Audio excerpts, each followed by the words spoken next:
this did this to that and that, and then you're in there trying to cure things and sew things up, turn yourself right side in, and you find your joy. You find in the middle of your stinkiest bowel movement, you're proud of yourself, you're laughing, you're in love with your puda, or your tuda, as I would say. Embracing bowel movements because that fecal matter that had diseased every part of your being, everywhere you went, has an end place. It has an end game. It doesn't stay on top of your head. It's not staying to your presence. It may have been staying, to that instance out in the public, but it actually found its way to your tush and it came out where it's supposed to, and then you're proud of that. You finished that cyclical of, how life treats you. Transcending from the mind back into the brain through Paidea. Paidea is like what we talked about. Paidea would be the Holy Spirit of the Trinity. It would be the after breath. It would be after Jesus had died, went to heaven, then he appeared back for 3 days. That would be Paidea, because he did the process, and then in the force that he ignited and his energy forward, it produced him in a second thought and an after effect. He would be the afterlife for the next generation to enjoy.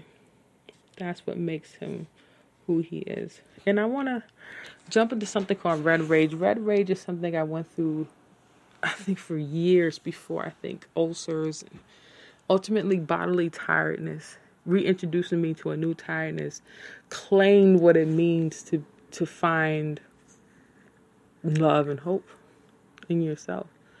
Enraged that I couldn't control or I didn't know better up front. But knowing better isn't entitled to you at birth.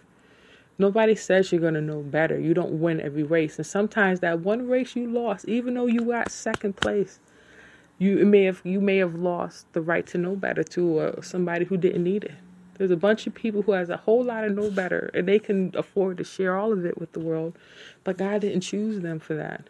They choose you to be the one that didn't know better. And then you would be the catalyst, or that ground floor, that basement floor for every black girl and Asian girl, and Spanish girl, and Jamaican girl, and Russian girl, and Indian girl after you.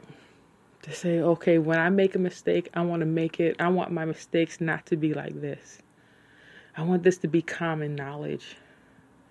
So when it's time for me to die, I want something that I can reflect off. When I go to resurrect from that mistake, I want to know in my involuntary not to make that mistake. And, in truth, you're like, okay, that's smart, that's cool. And then it just weighs heavy on my spirit because I want to go through it with you. Because a part of me is still in that young juice. I'm still trying to be on Twitter and things like that. But like I said in the last podcast, I'm just chained to a dying dream. It's like a dying star. It's just in there. You ever see like a fish in a tank after it's been dead for like a couple of weeks? It gets that cloud around it.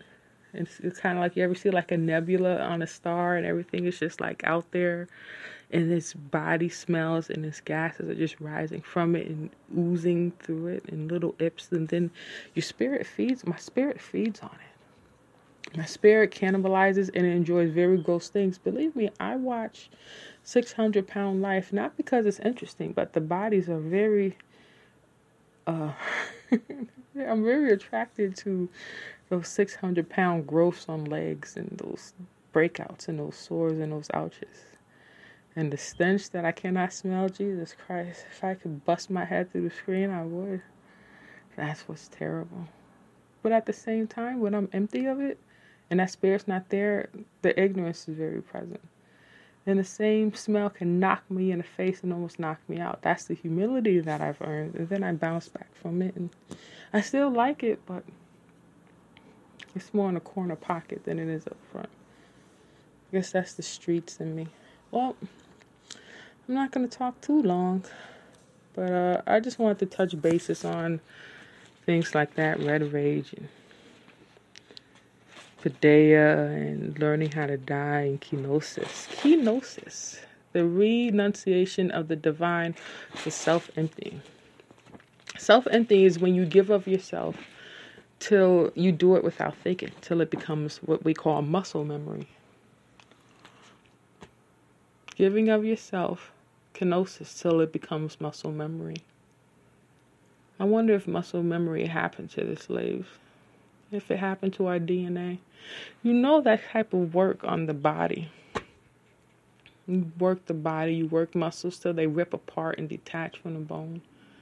If that is a ghost that haunts our DNA. I think about that sometimes. But I can't keep talking about this. I have brothers and sisters on every sector of life I need to keep in touch with, even when I have these gross conversations about life and death and the struggle in between.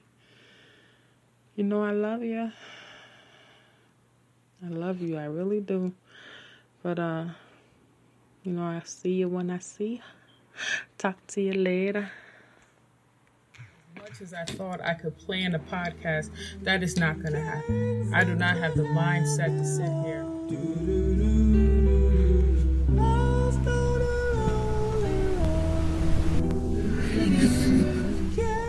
Chop up block for block how I'm going to tell you about weight loss and weight gain.